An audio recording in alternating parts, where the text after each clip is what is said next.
The Cincinnati Reds called up another phenom, but they lost the series to the Toronto Blue Jays. Noelvi Marte is here to stay, but are we worried about the Reds making the playoffs now? You are Locked On Reds, your daily Cincinnati Reds podcast, part of the Locked On Podcast Network, your team every day.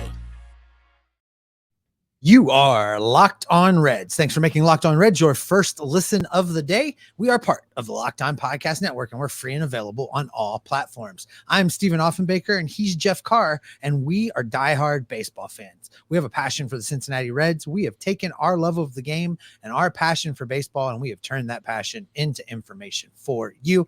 Thanks to those of you who listen every day. If you're an everydayer, get in the comment sections, hit us up on Twitter. Let us know what your thoughts are about Noelvi Marte's debut and this Cincinnati Reds team. We would love to talk some baseball with you. On today's podcast, we're going to be talking about Noelvi Marte and how he did not disappoint in his major league debut. We're going to break down his first big league action. And then a little later, we are going to discuss whether or not we are worried that the Reds might miss the playoffs this year after all. And then finally, we're going to dive into a debate about whether or not Curt Casali could be returning to the big league roster for the three catcher system 2.0. A lot of conversation surrounding that one. Before we get into any of that, though, I want to shout out the sponsor of today's podcast. Today's episode is brought to you by Gametime. Download the Gametime app, create an account, and use the promo code LOCKEDONMLB for $20 off your first purchase. You can get last-minute tickets at the lowest prices,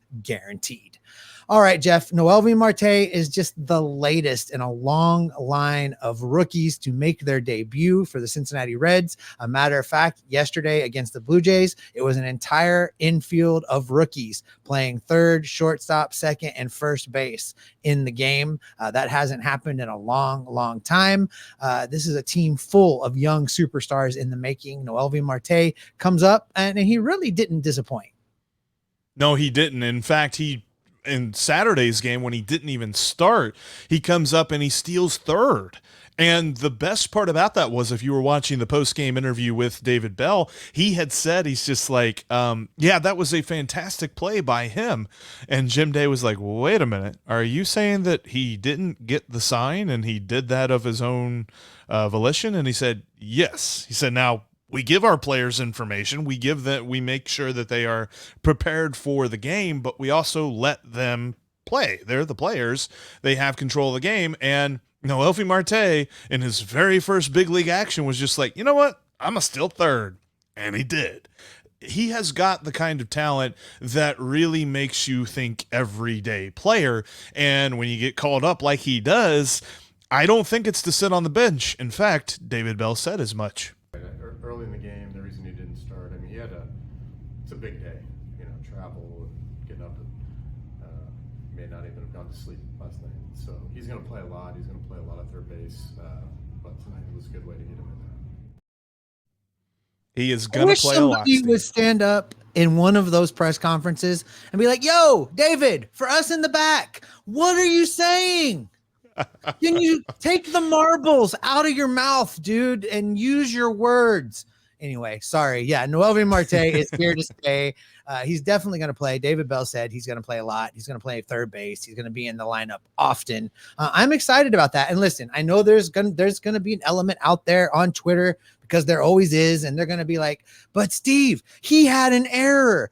Everybody had an error in yesterday's game. McLean misses a ball. Ellie has a couple errors. Toronto played little league style defense on several plays. I don't know what was going on out at the ballpark. I don't know if it was just so hot that everybody lost their mind for a minute, or if there was some kind of big rager in Cincinnati on Saturday night that we don't know about, and everybody was just a little extra tired. But the defense was terrible in this game all the way around on both sides. So no, I am not going to overly criticize Noelvi Marte for throwing a ball away, especially when you add in all of those other things and then the nerves of making your first major league start on top of it. He's fine. He's going to play great defense at third base. There's no problem there. Well, and I mean, that's the other side of this, right? With all these different rookies that the Reds have called up, there is the chance that rookies gonna rookie. Guys are going to be green on the field. That just happens. And it's something that we as fans have to understand, because if calling up rookies meant that there would never be any problems, well, then everybody would do it all the time. But there's still plenty that they have to work through, whether defensively, at the plate, all this other stuff. That's going to be something that people talk about with Noelvi Marte as well. You know, he did have an interesting strikeout to walk ratio there in AAA, but much better plate discipline than I think people really understand in the small sample size. Overall, he brings a phenomenal presence in this lineup where he can hit with power. I mean, we saw the double that he got his first major league hit on. He can run the bases very well, like we saw with the stolen base at third. He can play defense pretty decently. I dare say he probably plays it a little bit better than Jonathan India does. The throwing error notwithstanding, there's probably somebody at home wagging their finger at that, but whatever. Things happen in baseball, and I feel like that he deserves this everyday playing time. So, understanding that that's going to be his role, what's our optimal 9? Now, I'm talking about in a best case scenario, the Reds play their best 9 players. We're not going to talk about lefty righty matchups, all this other stuff. Best 9 players, Noelvi Marte is in this lineup. How does it shake out to you? And I'm using just the players that are on the active roster now, just for clarity's sake. All right. If we're building a lineup, leading off and playing center field's TJ Friedl. Yes. No, I agree. I don't think there's an righty argument. or lefty. Yeah. He's definitely demonstrated both defensively and offensively that he deserves to be an everyday player. And I put him out there every day, no matter what, until such time that he proves otherwise, or there's somebody better that comes along that can take it away from him. But to take him out of the lineup simply because there's a left-handed pitcher on the mound at this point is just silly. I think he should be out there every day. I was seeing, because this was something that I said before the Sunday game where Stuart Fairchild was leading off, and that was really my only problem with that lineup, is that you just flip him and TJ Friedl and you're fine, good to go.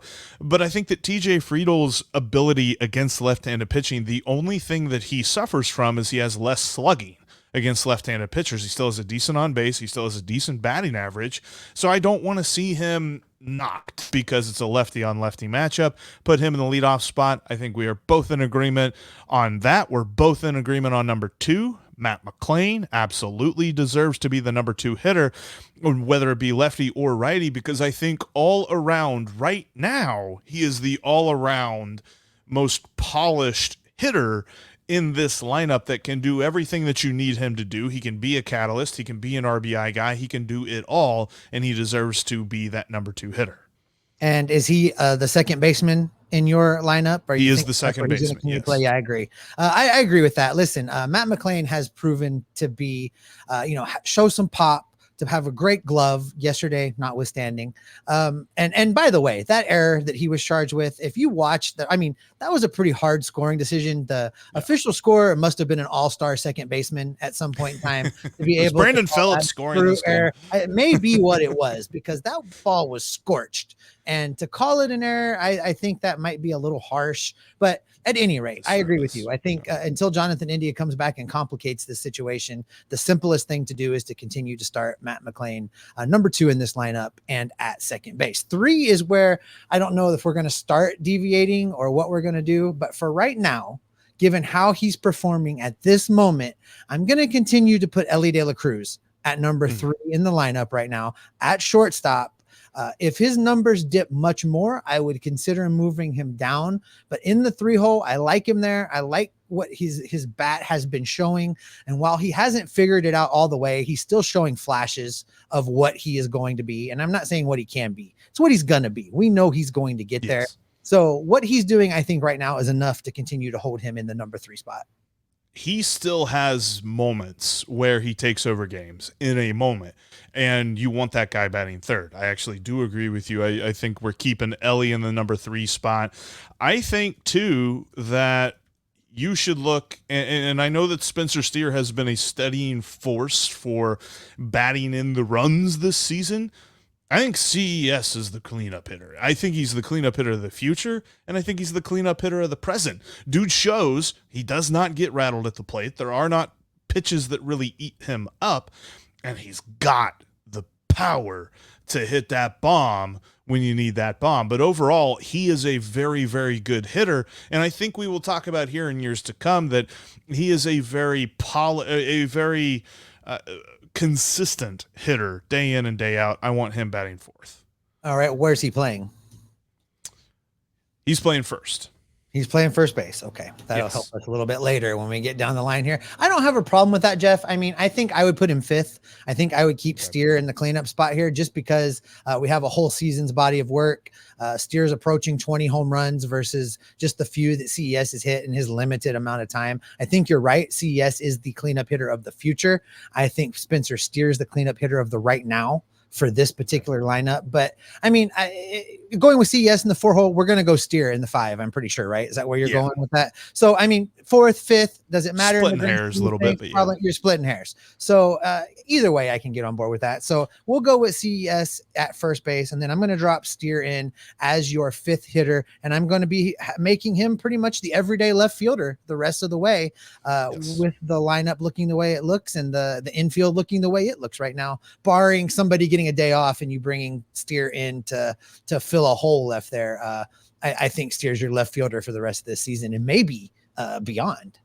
Yeah, I think with CES at first, with Matt McClain at second, Ellie De La Cruz at short, with Noelvi Marte at third, Spencer Steer is playing left field until he's needed to move elsewhere. And we know that he can play just about every position on the field, so I'm not worried whenever he does have to move around, and he enjoys that move. But I do think overall that is really where we want to roll with this. And I think it's interesting because there's definitely a discussion for how the rest of the lineup does fare out. I want to continue that. I also want to talk about what's been happening here recently, how we've seen this Reds team perform. Are we worried that they're going to miss the playoffs? We'll talk about that coming up here in just a moment. Before we do, though, I want to tell you about Gametime. Gametime is the best way to get down to Great American Ballpark for your next game. It's the way that Steve and I both love to go down to a ball game. In fact, I just used it the other day. I used it to get this hat. Well, you buy the ticket on Gametime, get down to the ballpark on the Friday night for the Yacht Rock review concert and get all that. There's still plenty of great promotions coming up that you're going to want to take advantage of. So check out Gametime today because they will offer you amazing prices. Plus, if it's a last-second deal, like some folks don't plan out when they're going to go to the ballpark, they just want to go watch some baseball. Gametime's here to help because they have the Gametime guarantee. If you find a ticket in the same section, same row of where you're at on a different app for less than Gametime is selling it, Gametime's going to credit you with 110% of the difference. That's how confident they are. So check out Gametime today. Download the app and create a profile and use the promo code LOCKEDONMLB. You'll save $20 off your first order. So you get your best lowest price guaranteed on a last second ticket. Use promo code LOCKEDONMLB. You'll save another $20 off of that lowest price. So check it out today. Gametime has last second tickets at the lowest price guarantee. And if you can't get down to the ballpark, you can catch every pitch with the Reds hometown broadcast on SiriusXM. Just download the SXM app and search the word Reds. And thanks as always for making Locked On Reds your first listen every day. Every dayers coming up on the show tomorrow. The Reds head out on their last West Coast road trip of the season. We'll get you set with what the expectations should be for the final long haul of 2023. Spoiler alert, they put a lot of pressure on themselves for what this last long road trip will be for the season. But Steve, let's get back to this because we were talking about the optimal lineup with Noelvi Marte in tow because he's going to be playing every day. And if not every day, maybe he's off like once a week or something like that. And I think because of that, because of what he means for the future of this lineup, because of the talent that he has right now, I'm batting him sixth. I'm playing him at third base, and I'm batting him sixth right here behind what would be CES or Spencer Steer, depending on how you kind of look at this. I think that he's got the power. I think that he's got the overall just malleability to produce for the Reds. So I'm going to put him sixth in the lineup, playing third base. All right, this is where we're going to disagree because I'm going to go Joey Votto right here. I'm going to have Joey Votto be the DH. I think he's the best available bat to be the designated hitter, given that we've got CES playing first base. The reason for that is I think with Votto batting behind Steer's going to get some pitches to hit versus what he would get if it's Marte batting behind him right now, helping to fuel the lineup a little bit. So for me, I go Votto batting sixth as the DH, and then I drop Marte into the seventh hole playing third base so that you can then follow him up with another big bat and hopefully help Marte get some pitches to hit.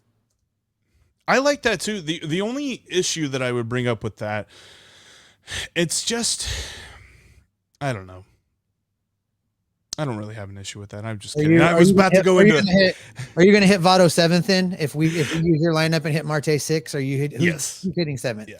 I was going to say it's between Benson and Votto, but I do kind of see your point as to putting Votto sixth because you could break that up, go lefty, righty, lefty with Marte in between here because obviously the next bat is going to be Will Benson in the eighth spot. Correct. He continues to be the best bottom third order hitter in the major leagues.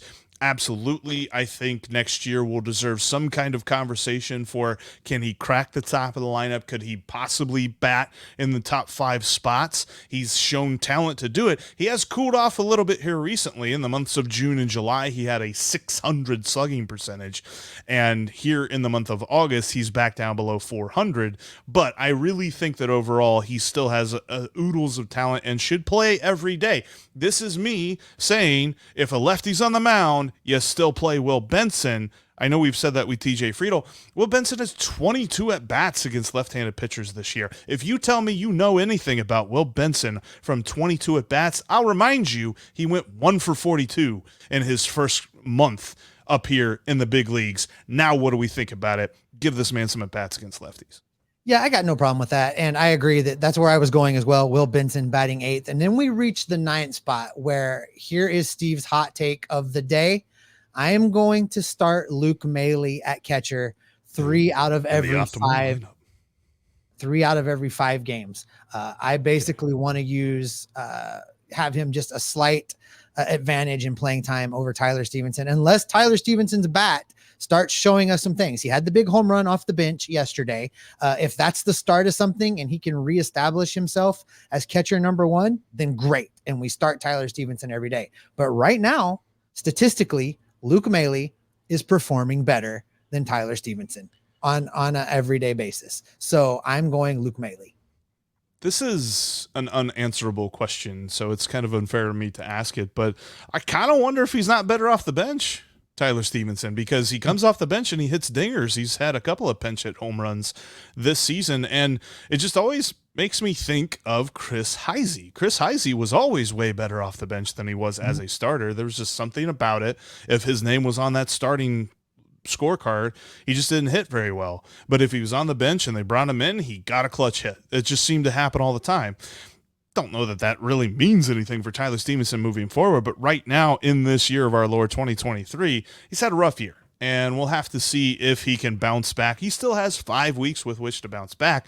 But we've been saying we think he's going to bounce back for about 5 months now. So we'll see exactly how he plays that moving forward. But So are you in agreement with this? Is that where you're going? I agree. I agree. Luke Maile should be your 3 out of 5 day every starter, which means the optimal 9, the best 9 with the current active roster, Noelvi Marte in tow. You got TJ Friedl leading off, Matt McClain batting second, Elly De La Cruz batting third. You got McClain at short, Elly De La Cruz Matt McClain at second, Elly De La Cruz at short.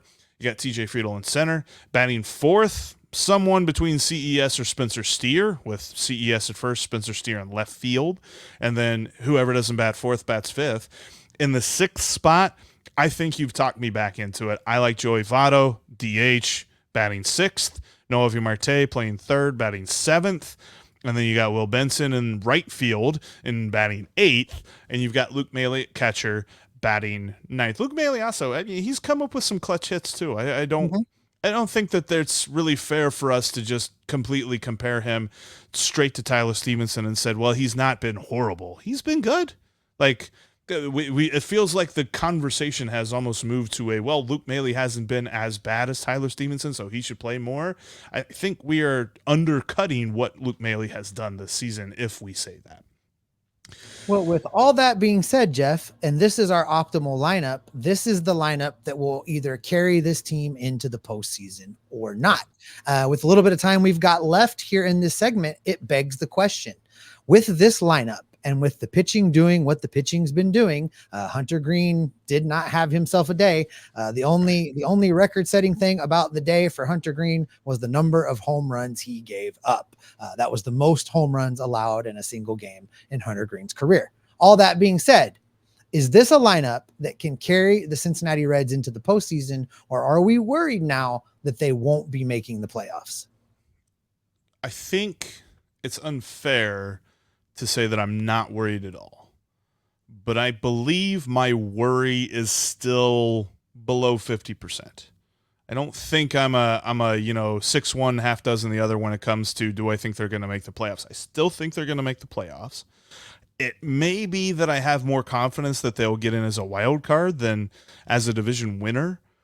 The Brewers going into Texas and sweeping the Rangers is really annoying, because we really needed the Rangers to beat up on them, and they just didn't. So that's a tough one to look at, because moving forward, the Brewers' schedule is not loaded with a lot of tough outs. It's not loaded with a lot of tough cookies that are going to beat up on them. So I kind of wonder if the Reds can't catch them at this point. I would say my worry for the division is probably at 50 to 60%. My worry for the playoffs as a whole is still really around 30 or 40%. But I would definitely admit that seeing the dents in the armor right now has me not 100% confident that we'll see this team in the postseason. And the biggest thing with that, as awesome as it is to have Noelvi Marte and as awesome as it is to have Hunter Greene back, we cannot see Hunter Greene have another start like that. I mean, basically, this was his one clunker, because we're only going to get like 5 more starts from him in the year, which means if you're saying he has one more clunker in him, then he will have had 30% of his remaining starts for the year be as bad as what Luke Weaver was giving us anyway, which is kind of a bummer to say. But yeah, I mean, Hunter Greene's kind of used up the oopsie daisies here for the rest of the year. Yeah, there was a lot of oopsie daisies yesterday. Look, Jeff, here's where I'm at. I have a little concern, but here's the bottom line. As we record, the action for Sunday is over. The Reds are 4 games out in the National League Central, 1 game back in the wild card. As long as they're 1 game back of any type of playoff spot, I'm not overly concerned about them missing the playoffs. That's a weekend of baseball can right that ship. Now, the division is getting a little bit more daunting. You're absolutely right, but they're still in striking distance for the National League Central. That ship's not sailed yet, and we still have games with the Cubs, whom they trail by 1 game right now, I believe. Yes. They're 1 game back of the Cubs in the National League Central. So that can turn on a series. They're still within a series pretty much of being in a playoff spot. So I'm not really worried yet. You're absolutely right about Hunter Greene. He needs to come back out the next time through and figure it out, because he needs to be the anchor for this rotation, because Nick Lodolo will be coming and may have some rust initially. We're looking at the possibility of putting Vladimir Gutierrez into this bullpen, who may have a little bit of rust. We're looking at the possibility of TJ Antone, who will have a lot of rust. We're looking even at an outside shot of Justin Dunn being added to this pitching staff in some way, shape, or form. And talk about a guy that has rust, a lot of rust. So Hunter Greene needs to be that stabilizing force behind Andrew Abbott. And yeah, I said behind Andrew Abbott. Andrew Abbott right now is big dog A+ number 1. If Hunter wants to go take it, then by all means go take it from him. But it's not just a gimme. He needs to go out there and earn it. So I'm not concerned. I'm not even worried. I'm maybe just a little apprehensive. I'm trying to find a minimalist word to use here, Jeff. I'm a little, you like 10%. I'm a little bit at unease. I would say not even that. I'm 5% concerned right now, because we're within 1 game of a playoff spot. Now, as that shifts, my worry level will rise. But right now, I think I'm okay. I think I'm not ready to push any kind of panic button. I want to see what Hunter Greene does next time out. And speaking of what Hunter Greene does next time out, there's already clamoring around Reds social media that, the big difference for Hunter Greene yesterday was he didn't have his personal catcher in Curt Casali. Guess what? Curt Casali is just 10 days away from ending his rehab assignment and having to be added back to the active roster or pretty much be released, one of the two. The question is this: will the Reds revisit the three catcher system? We're going to call it three catcher system 2.0. Is that going to happen? Well, we're going to tell you coming up next. If you can't get down to the ballpark, you can catch all of the action on the Reds hometown broadcast with SiriusXM on the SXM app. Just download the SXM app and search the word Reds. You can also follow this podcast on all platforms, including right here on YouTube. Click subscribe, click that notification bell, jump into the comments, tell us what you think about whatever we had to say. And if you don't have enough room in the comment section, join us over in our community on Discord. The link for that is down in the description of today's episode. We have a great baseball discussion over there every day. There's a couple off-topic threads in there too. If you want to jump in and have a little side conversation about the Bengals, we got that covered for you. We got Immaculate Grid. We got all kinds of off topic. We got gaming. We got it all. Get over there, talk baseball with us because we want to talk baseball with you.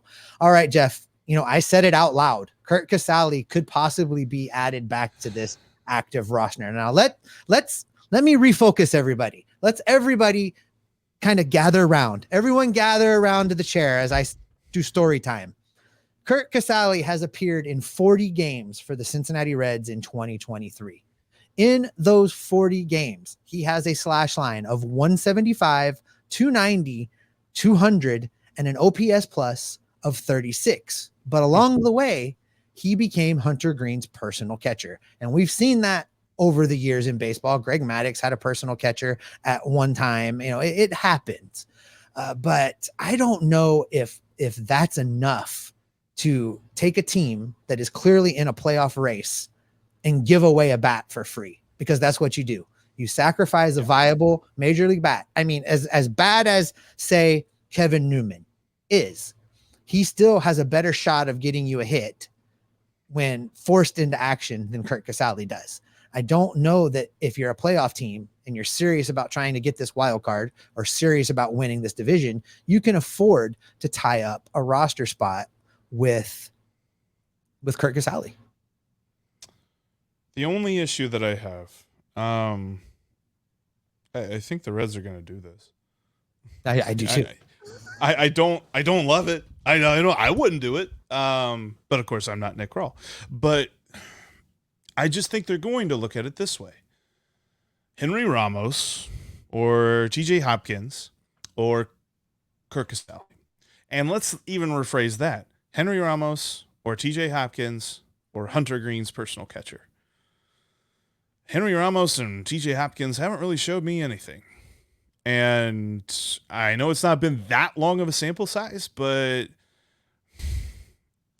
do we really think that what they could give is better than the comfortability that Hunter Green would have? I think it's very possible that Hunter Green can find the connection that he has with Curt Casali with either Tyler Stevenson or Luke Maile. But can he find that in the final 5 starts of the season? And I don't know that the Reds are going to gamble on that. So I think what they are going to do, not what I would do, but what the Reds will do, is call up Curt Casali and send down one of Hopkins or Ramos. Well, I have a surprise. I have a surprise for you, Jeff. Before you get too far into this, they're going to call up Curt Casali, and they're not going to send anybody down. Curt Casali is eligible to come off of the disabled list in his rehab assignment on August 31st. On September 1st, the rosters expand by 2, allowing the Reds to add 1 additional hitter and 1 additional pitcher for a total of 28. I anticipate that on September 1st, Curt Casali is added to the active roster as the additional position player, and Alan Bujnitz comes back up to help fill out the bullpen, or if one of the guys come off a rehab assignment. So that's how they get Nick Lodolo back on the roster without having to make a move, or a Justin Dunn or a Vlad Gutierrez or one of those guys. They'll get a pitcher back on the roster that way, and they'll get Curt Casali back on the roster that way. So instead of it being viable help offensively from the position player, it will be Hunter Green's personal catcher taking up the extra roster spot. That's what I think is going to happen. That makes sense, too, because having now called up Noelvi Marte, there's no one that really they should go crazy on trying to get up here on the position side of things. So that would even kind of make a little bit of sense.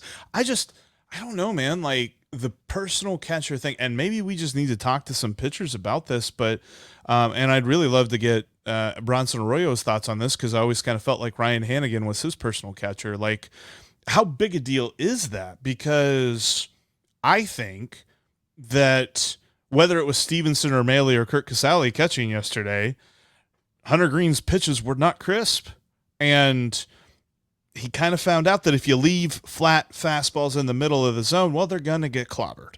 And I don't care who's catching you, that is going to happen, because the catcher's not even going to have a chance to catch it. It's going to get hit over the wall. And you can call. That's an interesting point. Yeah. What you said about his fastball is exactly what I saw in that first minor league rehab start against minor league hitters. And then it was better against the minor league hitters that next time through. So my hope is that's what happens with his next time out against the major league hitters. He just needed a little bit more work to get it right. And I hope that's the case. I think so. And I think that's really where it is. And he wouldn't say this in the post-game thing, although he alluded to it a little bit, but they asked him, he said, is this rust? And he's just like, well, I mean, I had rehab outings, so it's not like I haven't pitched, but there definitely are situations in Major League Baseball that you can't simulate in any other environment. So yeah, I mean, rust is definitely going to be a thing, and you just got to shake it off and go out there. And I think that of any position in sports, you talk about rust really being a factor. I think, quarterback in the NFL and pitcher in Major League Baseball, probably the two positions in sports that rust can affect you the most, because you have the most effect on a game. And I think this next start, and I think the rest of the starts for Hunter Green are going to be a lot more chill. It's just this one, man, such a clunker. But the whole personal catcher thing is just, it's like the whole, can they call a game? I think it's just you get used to somebody. You get comfortable with somebody, and I think Hunter Green can get comfortable with somebody else. Well, before we get out of here, Jeff, I do want to make mention that this could be a very wonky week on this road trip, because they are heading out to Los Angeles to play the Angels, which under normal circumstances is guaranteed great baseball weather in August, and you don't have to worry about it. Okay. The West Coast has the remnants of a hurricane bearing down on it right now, and there could be weather, there could be cancellations, there could be a lot of rain. Major League Baseball allowed the Reds to expand the taxi squad in order to prepare for the possibility of a doubleheader. The Reds have already added Lyon Richardson back to the taxi squad if they need him for a doubleheader. Or I do take note that Wednesday's game, the starting pitcher is still TBD, so that could very well be Lyon Richardson as well. It's going to be very interesting how this road trip plays out, especially the beginning of it with the weather. They've got 3 with the Angels, followed by a series of 4 with the Arizona Diamondbacks before they wrap that road trip up with 3 at San Francisco. So it's a long road trip. It's a long West Coast road trip, which I like to call afternoon baseball for me. That makes me very happy. But it's going to be fun to watch. And we're going to have you covered with all of that information as it plays out. We absolutely will. Before we get out of here, Steve wanted to let everybody know you can catch every pitch of the Reds hometown broadcast with SiriusXM on the SXM app. Just search the word Reds. All right, that's going to do it for this edition of Locked On Reds. We will be back in your podcasting feed tomorrow, where we're either going to be talking about a rainout or the possibility of a doubleheader, or a game that actually took place where the Reds go to Los Angeles, Angels of Anaheim, Southern California, Orange County, Mexico North. I don't know what their name is now, but we're going out there to play Mike Trout and Shohei Ohtani. It's going to be exciting baseball. I can't wait to watch it, and I can't wait to come back tomorrow and talk about it. Make sure you're subscribed. Make sure that you have us in all of your feeds, because we're going to gather up all of that information and do what with it, Jeff? We are going to figure out exactly how many different types of rain clouds there are, just in case we have to talk about a rain out, because I don't know how much detail you go into with a rain out. We're not doing that. We're going to figure out Jim Cantori's personal number, because we'll just call him and talk about weather with Jim Cantori on the podcast. I'm just kidding. We won't do that. Although that'd be kind of cool too. We're not doing that either. Anyway, but hopefully it doesn't rain at all, and we get to talk about the Cincinnati Reds and the Shohei Ohtanis of the Los Angeles Angels of Anaheim of Southern. Yeah, you said all that already, because we are Locked On Reds every single day. Guess we'll have to retire the Noelvi Marte home run clip. We need a new one.